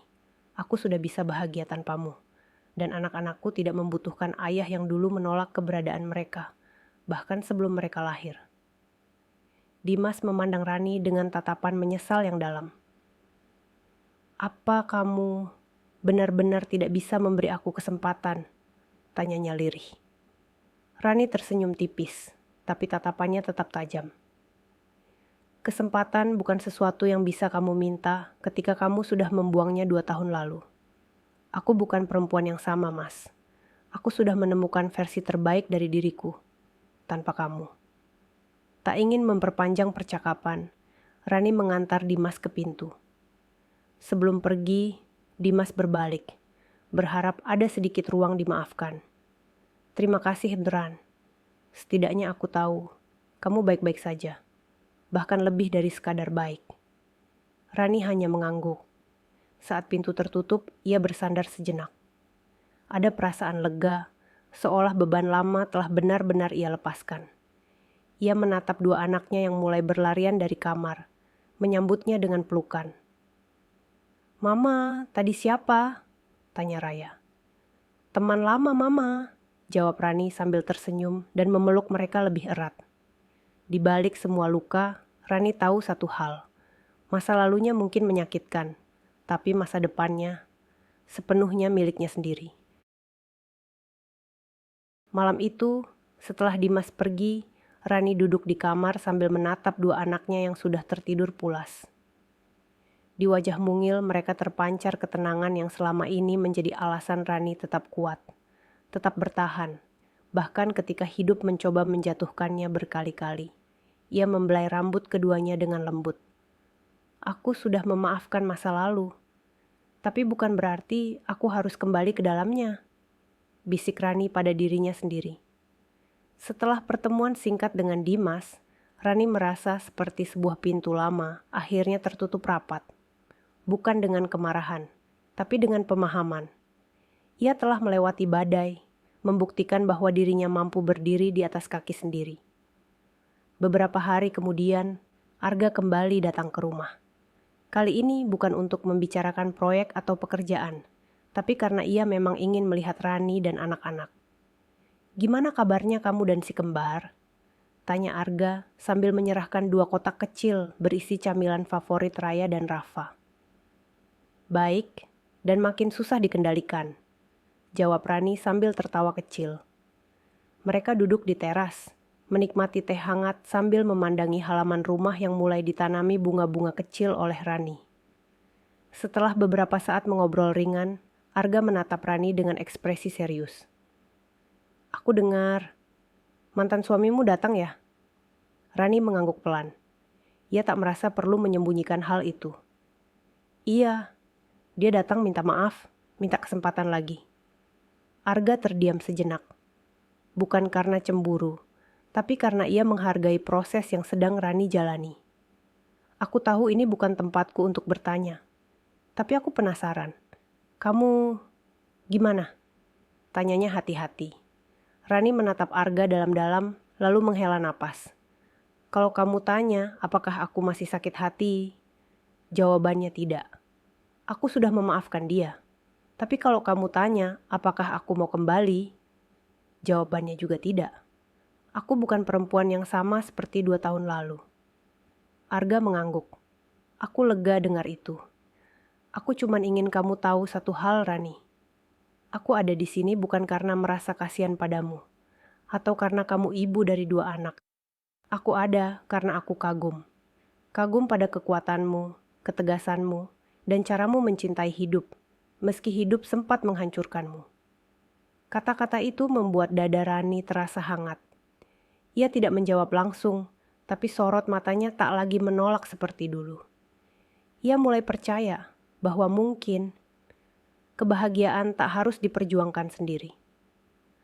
Malam itu, saat semua telah sepi, Rani menuliskan sesuatu di jurnal pribadinya.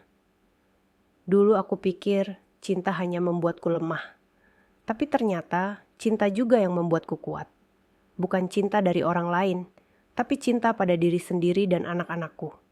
Dan kini, aku mulai percaya bahwa cinta dari orang lain pun bisa indah jika datang pada waktu yang tepat." Hari-hari berikutnya, hubungan Rani dan Arga semakin dekat. Tidak terburu-buru, tidak penuh janji manis. Mereka berjalan beriringan, saling mengenal lebih dalam. Raya dan Rafa pun terlihat makin nyaman dengan kehadiran Arga. Bahkan Rafa pernah berkata, "Om Arga lucu, ya. Kalau Om Arga tinggal di sini, kita bisa main tiap hari." Rani hanya tersenyum. Ia tahu, anak-anak bisa merasakan kehangatan yang tulus. Di sela-sela aktivitasnya sebagai ibu dan desainer interior, Rani mulai membiarkan dirinya menikmati hal-hal kecil. Kencan sederhana di warung pinggir jalan, diskusi panjang di malam hari, bahkan sekadar tertawa bersama. Hidupnya perlahan tak hanya dipenuhi tanggung jawab, tapi juga kebahagiaan yang ia izinkan masuk kembali. Arga tak pernah memaksa, tapi ia konsisten hadir. Dan itu cukup bagi Rani untuk membuka hatinya sedikit demi sedikit. Ketika ulang tahun Raya dan Rafa tiba, Rani mengadakan pesta kecil di halaman rumah. Beberapa teman dekat hadir, termasuk Sarah dan keluarganya. Saat Rani berdiri di samping Arga dan anak-anak meniup lilin, ia menyadari satu hal penting. Ia sudah sembuh. Bukan hanya dari sakit hati, tapi juga dari rasa takut untuk percaya. Dan ketika Arga menggenggam tangannya dengan tenang di tengah pesta kecil itu, Rani tidak menariknya. Ia membalas genggaman itu, bukan karena ia butuh seseorang, tapi karena ia siap berjalan bersama seseorang. Beberapa minggu berlalu setelah pesta ulang tahun Raya dan Rafa. Rani merasa hidupnya mulai tertata dengan ritme yang lebih stabil. Ia tetap fokus bekerja, membesarkan anak-anak, dan membiasakan kehadiran Arga dalam keseharian mereka. Meski belum ada status apapun, Arga seperti bagian tak terpisahkan dari keluarga kecil Rani. Suatu pagi, saat mereka sarapan bersama di teras belakang, Arga menghidangkan roti panggang sambil bercanda dengan Rafa. Sementara Raya sibuk menata piring, Rani duduk memandangi mereka. Senyum di wajahnya tak bisa disembunyikan. "Aku senang lihat anak-anak akrab sama kamu," ucap Rani perlahan, menyeruput teh hangat. Arga menoleh, menatap Rani dengan mata yang teduh. "Aku juga senang bisa menjadi bagian dari hari-hari kalian, meski belum resmi." Kalimat terakhir itu membuat Rani diam. Ada rasa hangat, tapi juga ragu. Ia tahu Arga bukan pria yang akan memaksanya untuk segera mengambil keputusan. Tapi justru karena itulah, Rani tahu ia harus jujur pada dirinya sendiri. Siangnya, Rani duduk sendiri di ruang kerja. Di tangannya ada sebuah jurnal yang sudah hampir penuh. Ia membuka halaman terakhir dan mulai menulis. Cinta datang lagi, tapi kali ini berbeda. Tidak membakar atau mencilaukan, melainkan menenangkan. Aku tidak tahu apakah aku siap untuk cinta baru, atau hanya takut membuka luka lama. Tapi satu hal yang pasti, aku tidak ingin hidup dalam ketakutan selamanya. Beberapa hari kemudian, Arga mengajak Rani dan anak-anak makan malam di sebuah restoran yang cukup tenang di pinggiran kota. Tak ada suasana mewah, hanya kehangatan dan kenyamanan yang menyatu dalam percakapan ringan dan tawa anak-anak. Setelah selesai makan, Arga mengantar mereka pulang. Namun sebelum pamit, ia mengajak Rani berbicara di depan pagar rumah.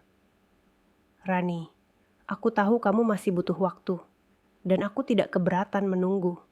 Tapi aku juga ingin jujur, aku serius sama kamu, sama anak-anak juga. Aku gak main-main. Rani menunduk sejenak, lalu menatap Arga. Aku tahu, dan aku juga gak mau kasih harapan palsu. Aku cuma takut. Bukan takut mencintaimu, tapi takut gagal lagi. Aku pernah percaya seseorang seumur hidupku, tapi dia malah pergi di saat aku paling rapuh. Arga mengangguk pelan. Aku paham. Tapi kali ini kamu gak sendiri. Kalau kamu jatuh, aku ada di sini untuk menopangmu. Aku bukan penyelamatmu, Rani. Aku cuma ingin jadi seseorang yang bisa jalan bareng kamu. Mata Rani mulai berkaca-kaca. Ia tidak menangis, tapi dadanya terasa sesak. Bukan karena sedih, tapi karena ia tahu hatinya mulai goyah. Malam itu ia merenung lebih dalam. Ia tahu ia tidak bisa terus berdiri di persimpangan. Entah ia maju atau akan terus terjebak di masa lalu. Dan untuk pertama kalinya, ia merasa ia ingin maju. Keesokan harinya, saat anak-anak sedang bermain di halaman, Rani mengajak Arga bicara di dapur. Dengan nada tenang, ia berkata, Arga, aku gak bisa janji akan jadi pasangan yang sempurna. Aku punya luka, aku punya beban. Tapi kalau kamu bersedia jalan bareng aku, pelan-pelan, aku siap untuk mencoba. Senyum Arga merekah. Ia tidak menjawab dengan kata-kata manis, hanya meraih tangan Rani dan menggenggamnya erat. Aku gak butuh kesempurnaan. Aku cuma butuh kamu, apa adanya. Hari-hari setelahnya menjadi babak baru dalam hidup Rani. Ia dan Arga memutuskan untuk menjalin hubungan dengan komitmen yang sehat. Tidak terburu-buru menikah, tapi serius membangun masa depan bersama. Rani mulai memperkenalkan Arga kepada beberapa teman dekatnya sebagai pasangan. Sarah, tentu saja, adalah pendukung nomor 1. Akhirnya kamu buka hati juga, celetuk Sarah saat mereka makan siang bareng. Rani hanya tertawa, menahan malu. Aku cuma ingin hidup tenang. Aku udah terlalu lelah sama drama. Sarah mengangguk sambil tersenyum. Tenang itu bukan berarti gak bahagia, Ran. Kadang, justru tenang itu bentuk paling tulus dari kebahagiaan. Dan memang itulah yang kini dirasakan Rani. Tenang, bahagia. Bukan karena hidupnya sempurna, tapi karena ia tidak lagi merasa sendirian. Di malam hari, setelah anak-anak tidur dan rumah menjadi sunyi, Rani berdiri di jendela kamarnya. Ia menatap langit yang dipenuhi bintang, lalu berbisik, "Terima kasih Tuhan, karena setelah luka yang dalam, Engkau kirimkan pelukan yang lembut." Hidup Rani mulai menemukan ritmenya. Cinta dan tawa kembali mengisi hari-hari yang dulu sunyi. Anak-anak tumbuh sehat dan ceria. Arga menjadi bagian penting yang tak hanya hadir sebagai pasangan, tapi juga sebagai sosok ayah yang lembut dan bertanggung jawab. Namun kedamaian itu terguncang suatu pagi. Saat Rani membuka pintu rumah untuk mengambil paket dari kurir, ia melihat sebuah mobil mewah berhenti tak jauh dari pagar. Dan dari dalamnya keluar seseorang yang selama ini hanya tinggal dalam kenangan buruknya. Dimas. Rani tercekat. Nafasnya seolah berhenti sesaat. Sosok itu berjalan mendekat dengan percaya diri, seakan tak pernah meninggalkannya dalam luka dan kehancuran. "Hai Rani," sapa Dimas dengan senyum tipis. "Ada perlu apa kamu kesini?" Suara Rani dingin, datar. "Aku cuma mau bicara baik-baik, boleh?" Rani menatap tajam pria yang dulu pernah dicintainya setengah mati, tapi juga yang telah menjatuhkannya paling dalam. "Aku tidak punya waktu untuk bicara basa-basi," jawabnya, hendak menutup pintu. Namun Dimas cepat menyelipkan kaki di sela pintu. "Rani, tolong. Ini penting. Ini tentang anak-anak." Rani membuka kembali pintu itu perlahan. Matanya menyipit curiga. "Kamu tahu dari mana tentang anak-anakku?" Dimas menarik napas dalam. Aku lihat unggahan ulang tahun mereka di media sosial teman kita. Aku tahu aku nggak punya hak, tapi aku penasaran. Lalu aku cek, dan aku baru sadar bahwa kamu benar-benar sudah jadi ibu dari 2 anak kembar." Rani tak berkata apa-apa.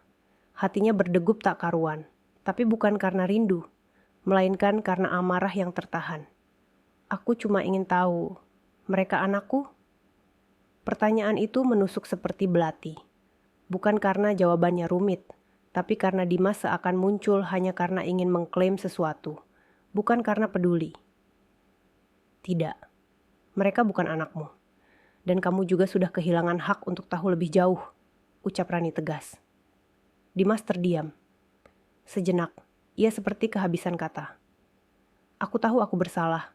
Aku salah besar ninggalin kamu cuman karena kamu gak bisa hamil waktu itu. Tapi ternyata kamu bisa. Kamu punya anak sekarang. Kamu tahu enggak, Aran? Waktu aku lihat foto mereka, rasanya hatiku kayak dicabut. Aku kehilangan kesempatan itu."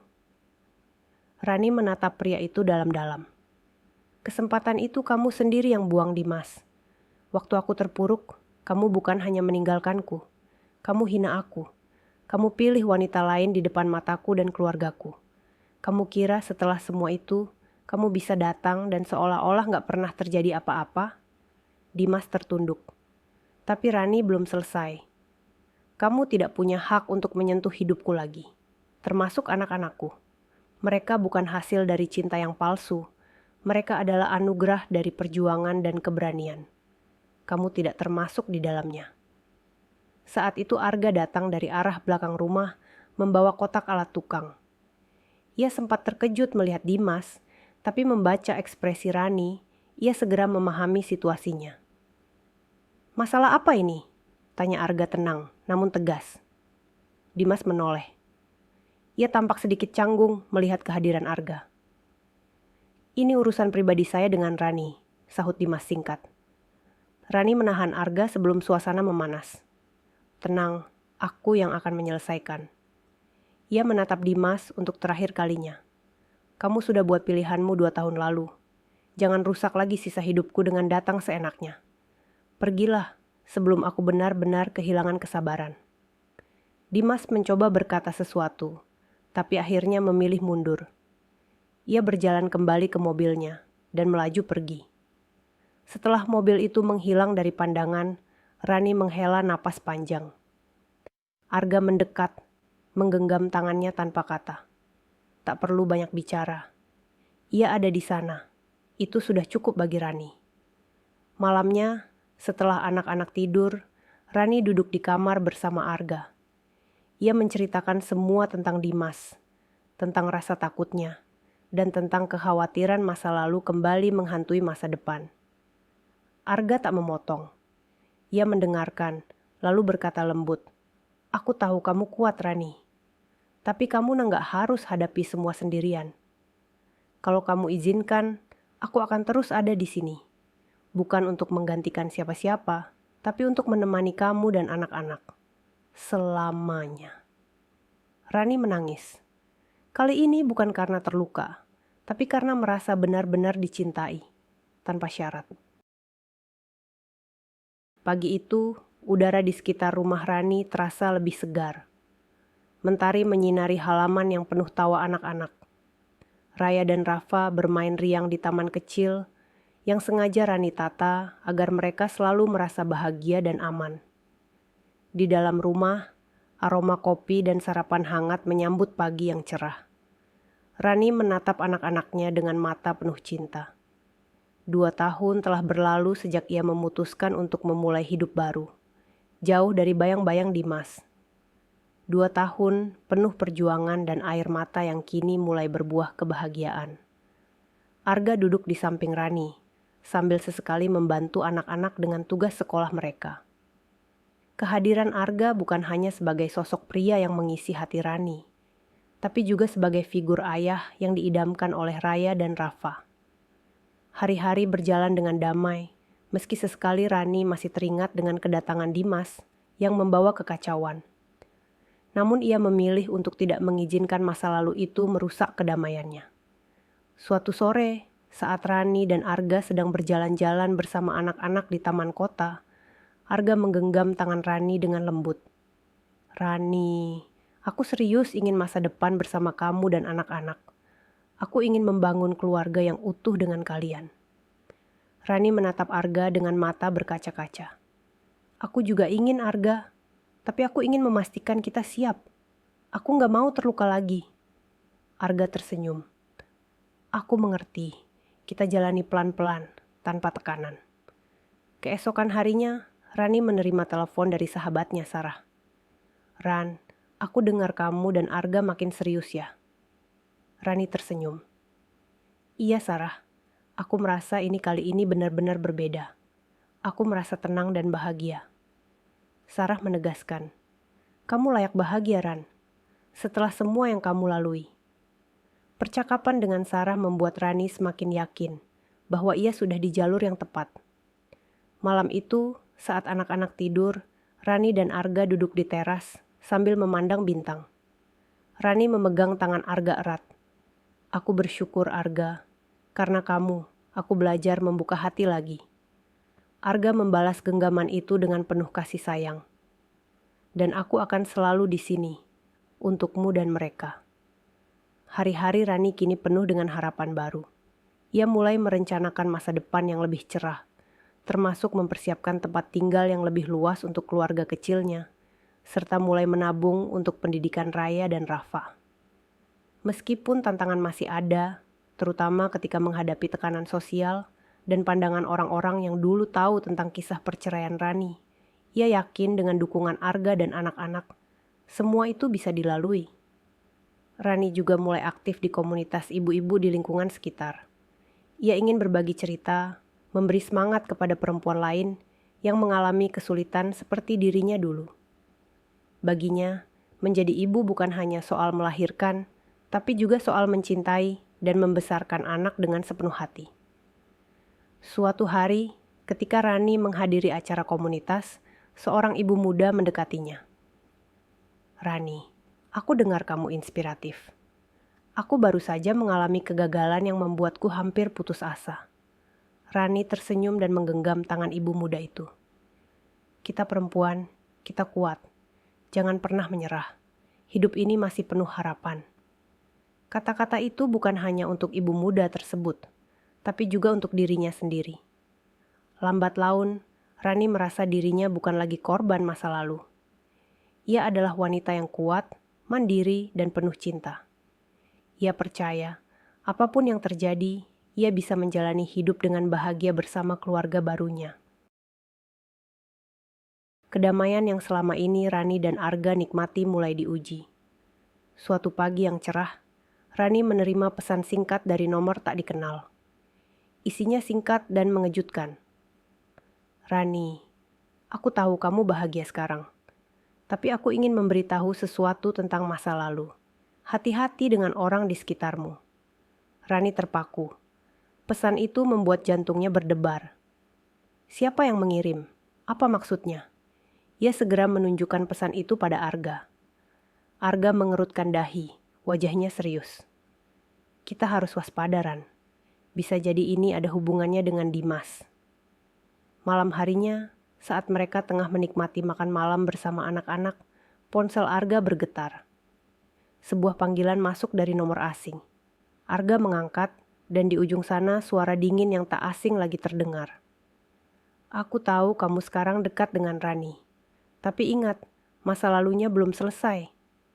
Suara itu membuat darah Arga mendidih. Kalau kamu punya masalah, selesaikan langsung denganku. Jangan ganggu keluargaku.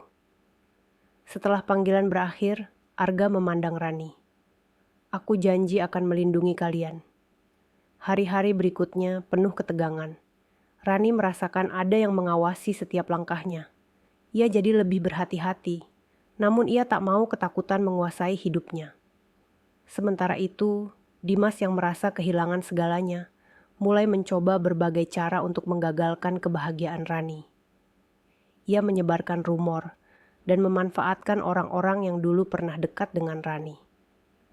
Arga pun harus berjuang lebih keras, mempertahankan kepercayaan dan cinta yang telah mereka bangun.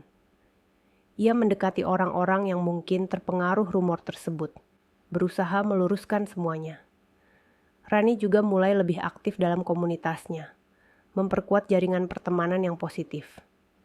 Namun puncak ujian datang ketika Dimas muncul kembali di depan kantor tempat Arga bekerja. Dengan nada meremehkan, Dimas mengancam akan mengungkap masa lalu Rani ke seluruh perusahaan. Arga berdiri teguh, menatap Dimas dengan mata membara. Apapun yang kamu lakukan, aku tetap di sini. Bersama Rani, membangun masa depan yang lebih baik. Konflik ini menjadi titik balik bagi Arga dan Rani. Mereka sadar, cinta dan komitmen harus diperjuangkan, terutama ketika masa lalu berusaha merusak. Dalam situasi sulit ini, Rani menemukan kekuatan baru dalam dirinya. Ia tak lagi takut untuk menghadapi masa lalu. Ia siap membela keluarganya dan membuktikan bahwa ia layak untuk bahagia. Kisah mereka mengajarkan bahwa cinta sejati bukan hanya soal kebahagiaan, tapi juga keberanian untuk melawan badai bersama. Setelah segala ujian dan cobaan yang mereka lalui bersama, akhirnya Rani, Arga, dan anak-anak menikmati kebahagiaan yang sesungguhnya. Hari itu adalah hari yang istimewa. Bukan hanya karena mereka merayakan ulang tahun raya yang ke-7 dan Rafa yang ke-7, tetapi juga karena sebuah janji baru yang akan mengikat mereka sebagai keluarga yang utuh. Pagi hari dimulai dengan tawariang anak-anak yang sibuk membantu Rani menyiapkan pesta kecil di halaman belakang rumah. Balon warna-warni dan dekorasi sederhana menghidupkan suasana. Arga tak henti-hentinya membantu, memastikan segala sesuatunya berjalan sempurna. Ia bahkan membawa kue ulang tahun yang dipesan khusus untuk anak-anak. Sore harinya, keluarga kecil itu berkumpul bersama teman dan tetangga yang selama ini mendukung perjalanan hidup mereka. Semua tampak bahagia, menikmati kebersamaan tanpa bayang-bayang masa lalu. Setelah pesta usai dan semua tamu pulang, Arga mengajak Rani duduk di teras. Di bawah cahaya lampu temaram dan bintang-bintang yang berkelap-kelip, Arga mengeluarkan sebuah kotak kecil berisi cincin. "Rani," katanya dengan suara bergetar oleh perasaan. "Aku tahu perjalanan kita tidak mudah, tapi aku ingin kita hadapi masa depan bersama. Aku ingin kamu jadi istriku, bukan hanya sebagai pasangan, tapi juga sebagai ibu dari anak-anakku. Apakah kamu mau menikah denganku?" Air mata haru mengalir di pipi Rani. Dengan suara yang bergetar namun penuh keyakinan, ia mengangguk. "Aku mau, Arga. Aku mau membangun keluarga ini bersama kamu dan anak-anak." Mereka berpelukan erat, merasakan hangatnya cinta yang tumbuh dari kejujuran, perjuangan, dan pengampunan. Masa lalu yang penuh luka kini terlupakan, tergantikan oleh harapan dan kebahagiaan yang tulus. Hari-hari berikutnya, Rani dan Arga mulai merencanakan pernikahan mereka. Mereka ingin membuat momen ini sederhana, namun bermakna, melibatkan anak-anak agar mereka merasa menjadi bagian dari keluarga baru yang bahagia. Rani juga memutuskan untuk berbagi kisahnya di media sosial, berharap bisa menginspirasi perempuan lain yang pernah mengalami hal serupa. Ia menulis tentang kekuatan untuk bangkit, tentang arti keluarga, dan tentang cinta sejati yang mampu mengatasi segalanya. Pesan yang ia sampaikan menjadi viral dan mendapat banyak dukungan. Banyak yang mengirimkan komentar dan cerita mereka sendiri, merasa terhibur dan termotivasi oleh keberanian Rani. Pada akhirnya, Rani sadar bahwa kebahagiaan bukan tentang kesempurnaan, tapi tentang menerima dan mencintai apa adanya, termasuk masa lalu yang pernah menyakitkan. Di malam yang tenang, saat seluruh keluarga tidur lelap, Rani memandang foto keluarga kecilnya di dinding. Ia tersenyum, berbisik pelan. Ini adalah awal baru kami. Terima kasih Arga, karena sudah membuatku percaya pada cinta lagi. Dan demikianlah cerita tentang seorang wanita, tangguh yang dikhianati, terluka, tapi akhirnya menemukan kebahagiaan sejati bersama keluarga barunya. Berakhir dengan harapan dan cinta yang abadi.